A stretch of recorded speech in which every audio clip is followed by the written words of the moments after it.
na mente de muitas pessoas, quando as pessoas perguntam assim: por que Deus permitiu a guerra? Por que o povo de Israel entrou em algumas cidades, na verdade poucas cidades, e destruíram e mataram homens, mulheres, crianças, destruíram tudo? Por que Deus permitiu dessa forma? Nós temos que entender uma coisa para que a gente possa entender essa história, que a linguagem e a cultura daquela época era uma cultura e uma linguagem de guerra. Não havia outro meio termo, até porque o pecado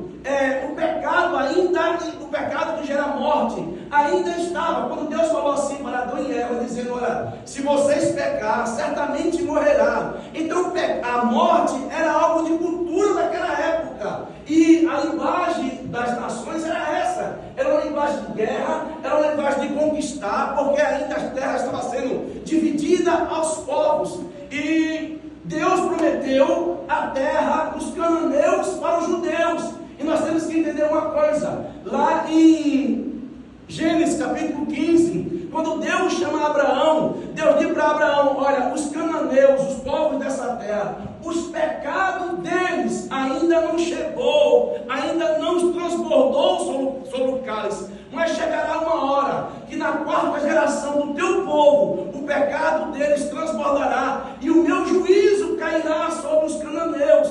Então, o que aconteceu sobre os povos cananeus foi um juízo de Deus sobre aquele povo. Aí você pode imaginar assim, dizer assim: mas vem cá, então Deus é só sobre Israel? Então Deus usou Israel? Não. Por várias passagens bíblicas, a Bíblia diz também que Deus, como o pastor Deus pregou aqui no domingo, Deus também usou de juízo contra Israel. No livro de Juízes, quando Israel pecava, Deus usava os filisteus, os amorreus, para cair sob juízo contra Israel. Por quê? Porque Deus não tem partidarismo. Deus é contra os nossos pecados, irmãos. Deus é contra aquilo que nós fazemos. Então, para que você possa entender, e alguém perguntar para você: por que Deus matou? Por que Deus fez aquilo outro? Eu sempre uso alguns argumentos, e eu quero falar aqui para você, para que você, se você for um bom pensador, e você guardar na sua cabeça, você vai ter resposta. Eu dei aula para o batismo, eu sempre falava isso: guarda na tua cabeça, para você responder. Um bom pensador é um bom pregador. Então as pessoas falam assim: mas como é que pode Deus permitir que uma criança, um bebê seja morto? Irmãos, eu vou falar para os irmãos: é melhor um bebê morto e ir para o céu, do que um adulto grande e ir para o inferno. Porque enquanto a criança está no estado de inocência, e Jesus Cristo falou: deixai vir a mim os pequenininhos, porque deles é o reino de Deus. Agora, quando você cresce e você se torna consciente do seu pecado, logo, se você não se arrepender e não colocar o pano vermelho na sua janela, se você pudesse entender, estou falando aqui, se você não colocar o sangue nos umbrais da sua porta, o pano vermelho na janela, não há salvação. Porque só há salvação em Cristo Jesus. Aleluia! Só há salvação em Cristo Jesus. A história que nós vemos aqui, você possa entender isso, irmãos, que você possa ouvir e guardar. Alguém pergunta: por que as crianças morrem? Olha, salvação é das crianças. Então, as crianças estão salvas em Cristo Jesus e estão no paraíso nesse momento. Amém. A Bíblia diz que Josué manda 2 espias para eles passarem o Jordão. Moisés tinha morrido, eles passaram o Jordão, e Josué manda 2 espias para espiar a terra. E a primeira cidade dos cananeus era Jericó. E a Bíblia diz que Josué manda 2. É bem verdade, Josué foi muito esperto, porque quando Moisés mandou 12 espias olhar a terra, essa mesma terra, a Bíblia diz que 10 dos 12 disseram: não, esses homens são muito grandes, são muito fortes, nós somos como os gafanhotos diante dele. E os 10 homens influenciaram o povo de Israel a não entrar na terra, dizendo que havia gigantes, que havia pessoas fortes, poderosas, e o povo não podia entrar. Eles não confiaram no Deus de Israel. Aleluia. Josué vendo isso, manda 2. Não, senhor, é 2. Se um diz aqui, se outro diz aqui não, é halbe, é 50% machê. Eu estou falando rápido, eu fico com pena do Cristóvão. Josué só manda 2, dizendo, se um falar que sim, outro falar que não, é metade. A gente vai. E a primeira cidade era a cidade de Jericó. Só que a cidade de Jericó era tão grande, tão imensa e tão maravilhosa, que havia um muro na cidade. E a Bíblia diz que havia uma prostituta chamada Raabe que morava em cima do muro. É bem verdade. E a cidade de Jericó foi comprovada pelos cientistas. Pelos pesquisadores, sobre aqueles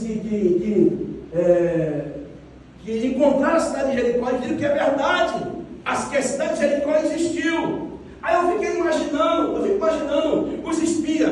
Na verdade, havia a cidade.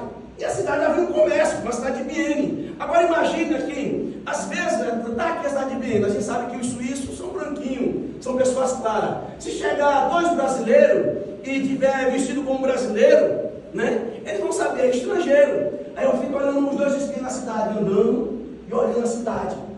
E a Bíblia diz que o rei de Jericó soube que havia espia na cidade. E o povo já estava com medo.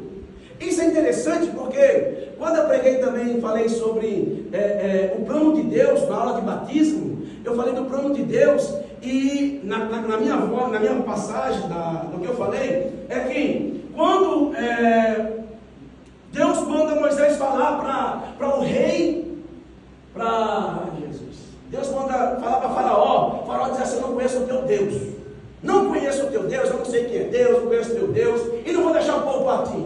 Aí Deus fala assim: vai, que fala no capítulo, isso é no capítulo 5, no capítulo 7, Deus fala assim: vai, e eu vou pesar a minha mão sobre a vida de Faraó, e ele saberá que eu sou Deus.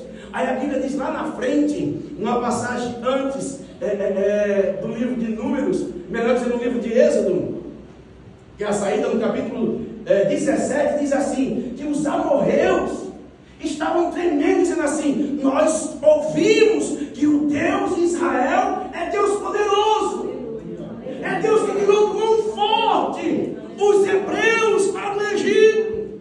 E o texto diz que o povo de Jericó estava com medo, dizendo: olha, os hebreus estão aí fora, são milhões de pessoas, são centenas e milhões de pessoas, eles estão aí, tem que passar por aqui. Olha, vocês viram o que eles fizeram? Nós lemos o texto, se você prestou atenção, ela disse: nós ouvimos como do Senhor vosso Deus secou o mar vermelho, matou o rei de Gog e dos amorreus. Nós estamos apavorados. Aí parece que eu vejo os espias lá andando na cidade, e o rei fica esperto, tem espia na cidade. Essas pessoas são diferentes. Aí eu entendo assim que eu fico lendo a Bíblia, eu fico viajando. Eu entendo que eles percebem que tem alguém perseguindo, aí eles entram na casa de quem? Não, a prostituta, que é mais fácil. Eu vou lá me divertir, ninguém vai desconfiar. Aí ele entra na casa da prostituta, chamado Raabe. Só que quando chega na casa de Raabe conversa aquilo que nós lemos, e o texto diz que ela reconhece, ela diz: olha, sabemos que o vosso Deus é Deus Todo-Poderoso, ouvimos falar do vosso Deus e nós estamos com medo. Agora é interessante que no versículo 7 ela diz assim: e foram-se aqueles homens após ela pelo caminho do Jordão até o Vós, e logo que saíram fechou a porta. Ela fechou a porta. E eu gosto de buscar passagem e fico assim imaginando. Irmãos, ela tomou a decisão, ela era prostituta.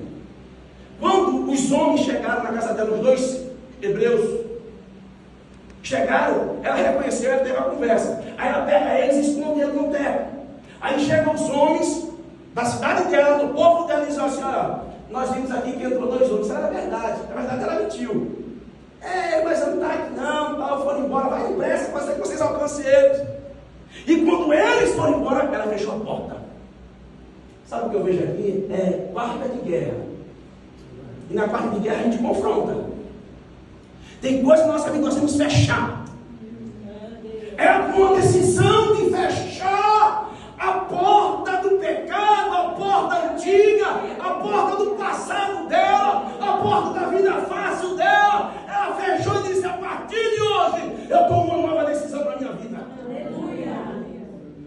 partir de hoje, eu vou mudar de vida. Aleluia. Essa mulher que tinha uma vida difícil como prostituta, ela viu uma oportunidade no Deus de Israel, e ela creu no Deus de Israel. E eu anotei aqui, que eu gosto de fazer as minhas anotações para não esquecer. Ela viu uma oportunidade de mudança para a sua vida e fechou a porta do passado dela. Diz: a partir de hoje eu mudo de vida. O Deus de Israel entrou por essa porta na minha casa. Aleluia. Ele entrou na presença desses dois homens. Ele me escolheu, ele entrou, e eu aceito. Eu mudo de vida a partir de hoje. Aleluia. É decisão que ela tomou. Ela disse: eu vou mudar. Eu vou fechar a porta do pecado. Eu vou fechar a porta do meu passado. Eu vou mudar a minha vida. Aleluia. Glória a Deus. Eu falei aqui a semana passada das decisões difíceis. Porque às vezes a gente tomar decisão fácil, irmãos, é fácil.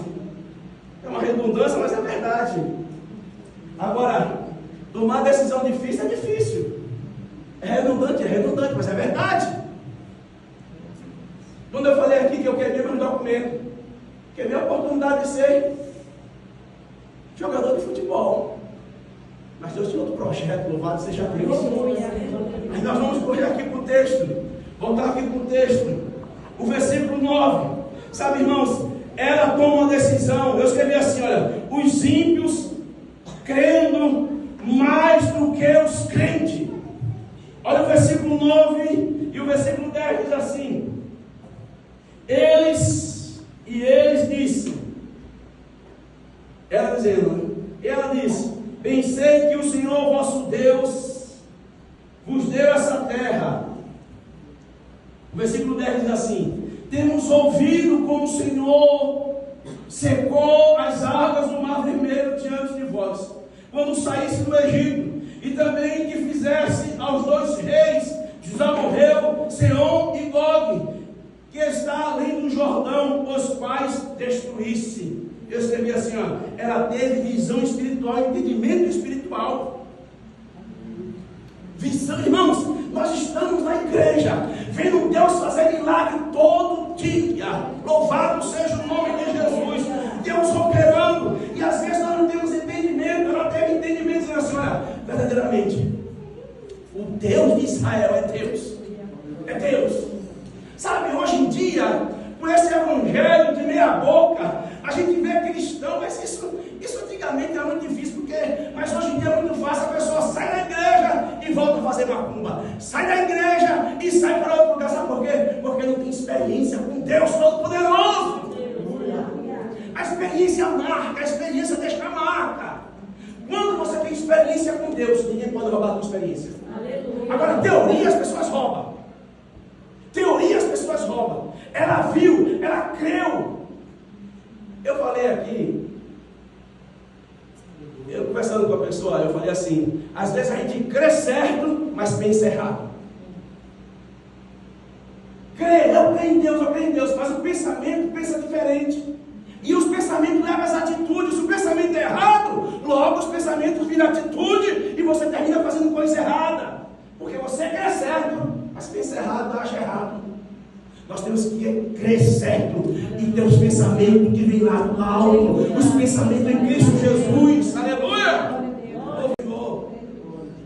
Ela ouviu. Nós vemos Deus fazer coisas grandes e temos que crer. Esse dia eu falei com a Rachele, ela em casa.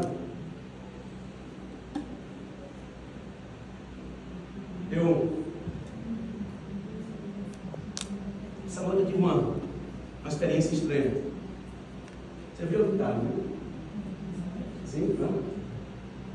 Normalmente quando eu vou dormir na tarde, quando vão me acordar, eu chego em casa, se não tiver alguma visita para fazer à tarde, né? Aí eu vou dormir, daquele aqui do cochilo, mas quando alguém vai me acordar, eu acordo batendo, que morreu, que morreu, aí as meninas fazem assim, ó. Ai. É assim mesmo. Que eu acordo. Onde que foi? É assim, não é, Michele? Elas têm medo de me acordar. Elas chegam na porta, elas não sabem nem como falar. Se elas gritam, se elas... Aí eu falo, fala alto que eu estou acordando. Aí você já vai de longe. Ela toca e pula. Eu já sei. Mas essa madrugada eu não consegui dormir. Eu acordei de 1h da manhã e fiquei acordado a noite toda. E aí você quer que está acontecendo? Eu não consegui dormir. Só que como foi que eu me acordei? Uma pessoa, irmão, sinceramente, tocando assim, mas assim não foi tocando bravo, tocando com dor, não foi assim. Aí, oi!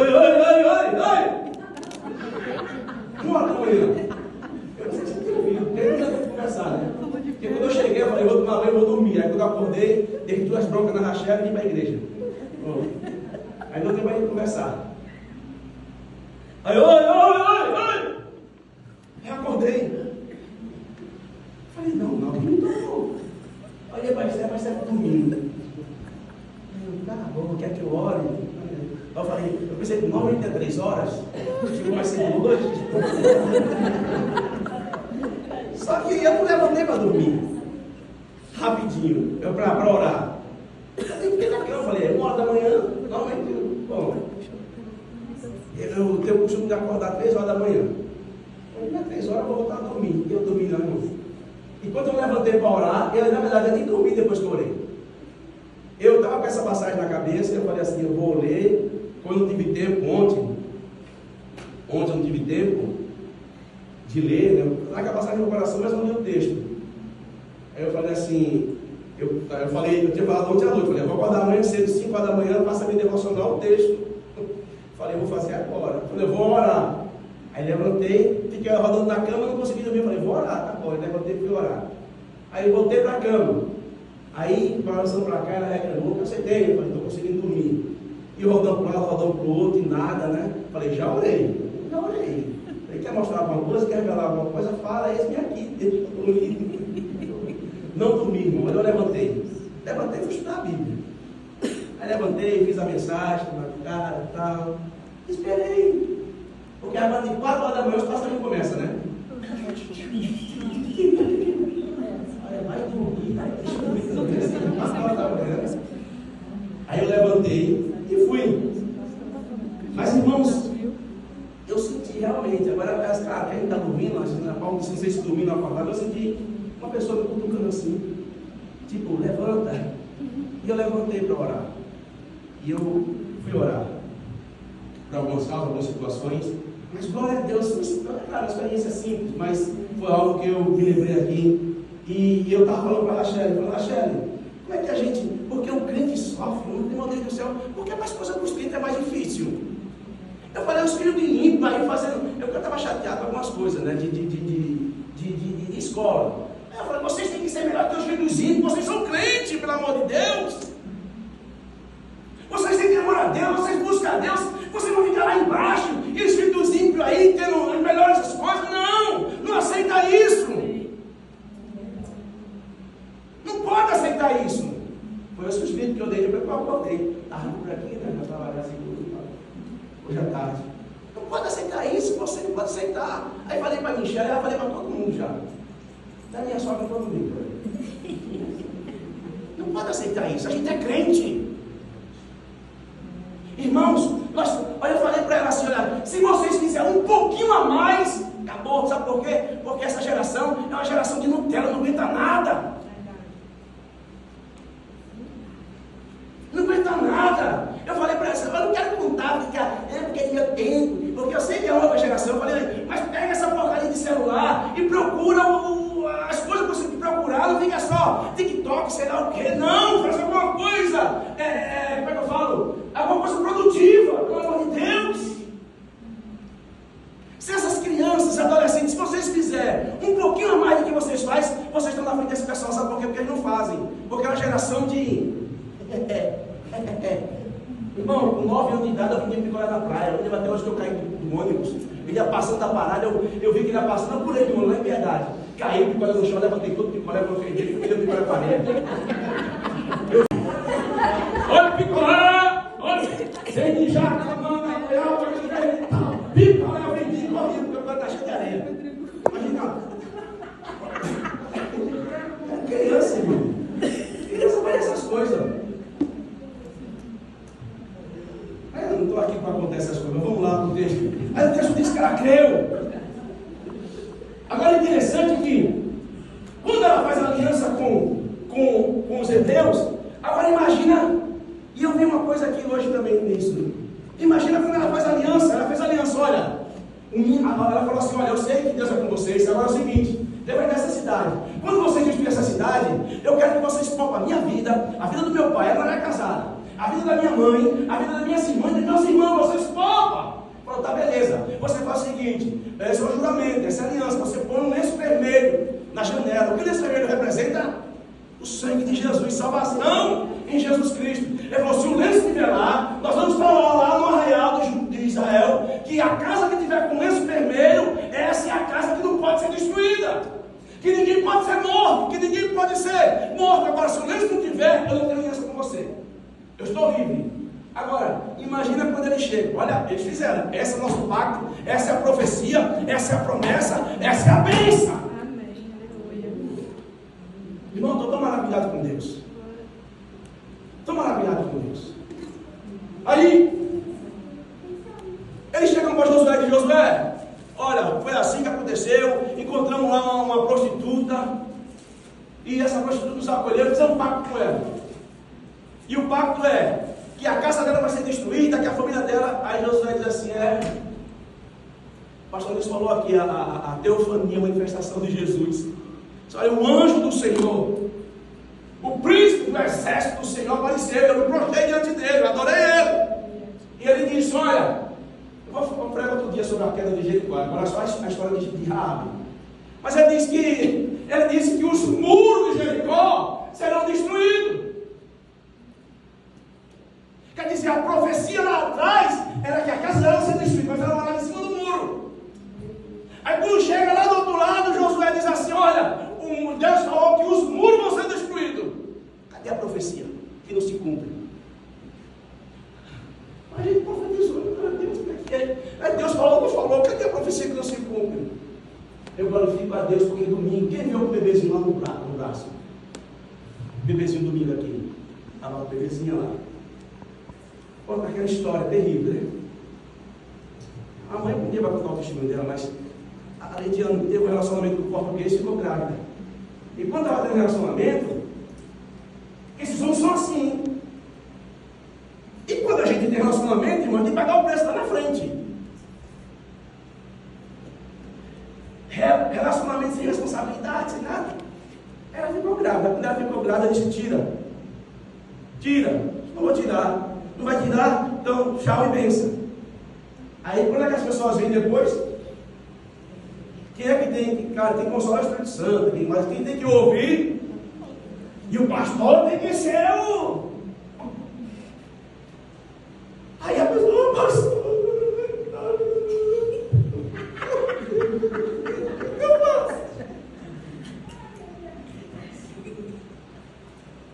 Aí tudo bem, aí eu orando, tá? Aí um dia, Deus falou com ela, vou mudar o coração dele. Vou transformar o coração dele, eu estava lembrando domingo com ela. Vou transformar o coração dele de pedra e coração em carne. E vou fazer a obra da vida dele. Aí, beleza. Aí ela creu na palavra. Mas, passou-se. Barriga, 1 mês, 2 meses, aquela. Quem viu o dia do chá de bebê e tudo e tal, o homem lá. Mas Deus tem feito uma promessa. A promessa é que Deus fala, Deus não falha. Quando é Deus que fala, Deus não falha. Aí quando foi domingo, ela veio e disse, eu já tinha dito antes, né? Mas ela veio domingo trazer a bênção. Disse, pastor, o homem está lá fora, só não entrou porque chegou atrasado. Deus está fazendo a obra, vamos nos casar. E eu vou batizar. E ele assinou o nome dela. Ele que não queria nada, mas deu o nome dela para beber. E nós vamos nos casar, pastor. Aí eu pareço um pai bobo, com a criança lá. Aí o cara veio, eu nem conheço vocês mais, estava só passando coisa. Vocês não vou vocês, né? E aí, o homem veio e tal.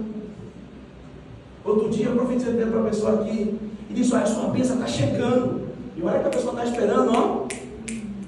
Eu não falei uma coisa só, mas está chegando, está tão próximo que eu posso sentir, recebe tal. Estou sabendo que coisa por aí já. Agora tem que ser bênção. Amém. Pensa. Aí eles falaram: olha, ela vai ser destruída. Eu não sei o que foi. Eu não sei se caiu todos os muros e só ficou a casa dela no pedacinho lá. Porque Deus louvado. Louvado seja Deus. Nós vamos encerrar já. Só 2 pontos, nós vamos encerrar. Não dá para falar tudo aqui, porque a história é longa. Mas a profecia se cumpriu. A profecia se cumpriu porque Deus é fiel. E para encerrar, eu coloquei assim, ó: na guarda de guerra, nós nos posicionamos. Nós estamos numa quarta-feira de guerra. E você não vai ganhar a sua... Não, irmão, pelo amor de Deus, olha para mim. Será que eu estou mentindo? Será que você vai ganhar a vitória? Pastor, olha para mim. Sabe, eu faço, eu vou, eu não vou, eu tenho, não tenho, eu sou, eu não sou. Não! Qual foi? Eu estou na quarta de guerra, eu sou soldado. Cai dentro. Eu vou lutar, eu vou ser firme. Aleluia. Aleluia. Ela se posicionou. Eu escrevi assim, olha. Ela colocou: Jericó ou Israel, doa a quem doer, eu vivo com Deus. Eu fico com Deus. Eu me posiciono com Deus. O povo dela deveria estar aí.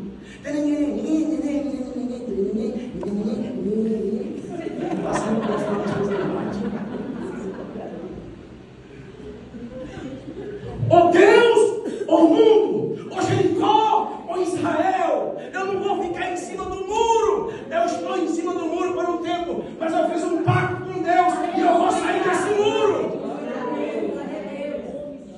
Eu falei aqui, na hora do batismo: irmão, não perguntei meia boca não, como é que é? Vai ficar, quer batizar? Quer? Tira um copo de cerveja da braderia.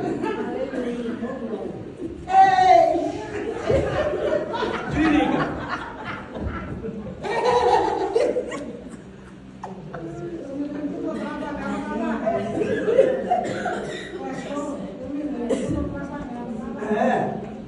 Era safadeza ou não era? Olha aí. E eu falei outra coisa também. Falei aqui, irmão. Eu aconselho os que não vá trabalhar nessa barriga da barraca safada, não. Falei para uma pessoa aqui: não vá. Vai descer na boquinha da garrafa. A Bárbara e o Renan vai contar o testemunho, porque eles vão contar. Lá em Zurique, a Bárbara: pastor, eu vou para a festa lá em Zurique trabalhar.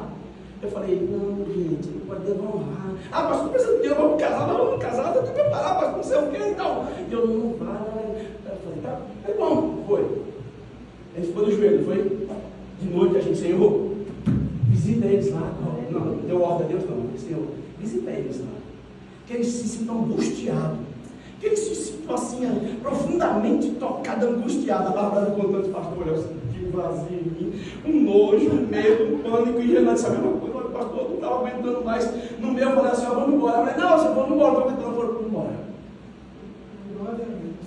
Tem lugar, irmãos, olha, aqui, os adventistas, pode aparecer o dinheiro que for, o salário que for, eles vão trabalhar no sábado. E sabe o que Deus faz? Deus honra, Deus dá as coisas melhor para eles. A maioria dos adventistas tudo é rico no Brasil. Eu tenho gente rica, de gente que tem condições, sabe por quê? Porque eles honram. Eles não fazem nada no sábado. Aí eles arrumam um trabalho e falam assim: tem que trabalhar no sábado. Eu falo: não trabalha. Não trabalha. Não trabalha, sabe o que Deus faz? Deus honra, Deus dá um trabalho melhor. Agora os crentes comem de tudo. Essa mulher estava aqui, ó. Ela falou assim: eu tomei uma decisão. Eu não quero mais essa vida. Eu fechei a porta e eu aceito. Doa quem doer. Aleluia. Faça o que acontecer. Eu quero é Deus em Israel. Eu quero Deus para a minha vida. Aleluia. Toma uma posição na sua vida. Irmãos, eu vou falar aqui, é verdade. Olhe para mim. Eu faço isso para chamar a sua atenção. Sabe, os irmãos de casa, tenha paciência comigo. É um gatilho que eu disparo aqui para os irmãos entenderem. A pior coisa é você vir para a casa do Senhor e você não se apegar com Deus. Não, olha pastor, um dia, uma hora, não. Se posicione. Sabe por quê? Aqui é o esteio da verdade. A Lívia não pode vir, ela trabalhando à noite, a Lívia, né? Aceitou Jesus quarta-feira passada. Ela trabalha com as equipes, uma semana de tarde, uma semana de manhã. Ela falou aqui domingo, na quarta-feira passada, né? Falou, eu vou para a igreja, pastor. Aí eu falei, você quer ir? Eu quero. Eu até esqueci como é que foi o negócio. Aí ela falou assim, ela falou, se Deus quiser eu vou. Eu falei, Deus quer, você quer? Ela falou, eu quero. Eu falei, então tá bom. Ela foi do apartamento dela, eu fui pro meu apartamento. É mesmo uma coisa na minha cabeça. Eu falei, eu voltei lá e disse assim, olha, Deus quer que você vá para a igreja. Você quer? Eu quero. Eu falei, quem não quer? Ela disse, o diabo. Eu disse, quem vai vencer? Ela disse, eu. Eu falei, tá bom, estou te esperando à noite na igreja. Senhor Jesus. Aleluia. Agora, se o diabo não quer que ela venha aqui, e você está aqui, você não se apega com Deus, o que o diabo está tentando fazer com você ir fora? Deus não negocia. Escuta uma coisa. Dá esse copo de água mineral, pura, pelo menos é o que a gente pensa. Tragaram aí a avião, né? Mais contaminado do que a podia da Bíblia. Mas tudo bem, a água pura. Irmão, não vou falar nojeira não, eu sei que você não aguenta. Um pouquinho, uma lasquinha de qualquer coisa aí, nessa água, vai contaminar ela. Nós somos santo, limpo, puro. Qualquer coisa nos contamina aí fora. Essa mulher se posicionou ao tal modo que o texto de Tiago diz assim, Raabe, pelas suas obras, Tiago, disse Raabe, capítulo 2, pelas suas obras, ela foi justificada. Hebreus, no capítulo 11, fala a história dos heróis da fé. Diz, Raabe, pela fé, escondeu os 2 espias e foi justificada. Mateus, capítulo 3, fala a genealogia de Jesus. Essa mulher aqui é a tataravó. Ela foi para Israel. Ela foi morar com o povo de Israel. Um tal de Salomão casou com ela. E sabe o que ela virou? Tataravó de Davi.